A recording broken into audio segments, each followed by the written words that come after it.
The woman has two surviving adult children. One's now a monk, the other one's a nun. She lives alone. There's no mention of a husband, any male relative, or anything like that. She's older. She's probably in her 40s, maybe 50s, that sort of age. And she's clearly a solitary figure. And she has, of all things, a pet raven. We're told in the story that she's accustomed to using demons to work sorcery. But it isn't really clear what she used to do with it. The text just says that she used sorcery to fuel her greed and her lust. But she's very, very poor. She's alone. And obviously, she's not conjuring up piles of wealth or anything like that. You'd think she could do a bit better for herself if she was doing that.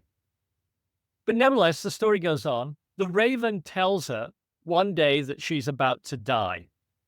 So she calls her kids, the monk and the nun, and she admits to them that she's practiced the demonic arts for much of her life. But she hoped that the piety of her two children would maybe benefit her soul, so she could still be saved, perhaps. And what she tells them is, she says, when I die, sew my body into the skin of a deer, then put that into a stone coffin, seal the coffin with lead, bind it with iron chains. Then she says to the kids, arrange for a chorus of monks to sing psalms and say masses for her for 50 days and nights afterwards.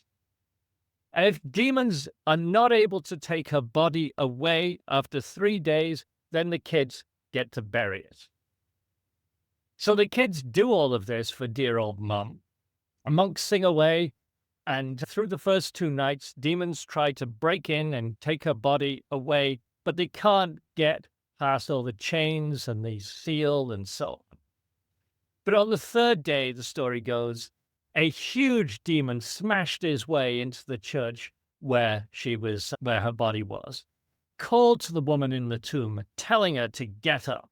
The demon breaks the chains and drags the woman off on a black horse covered with iron spikes.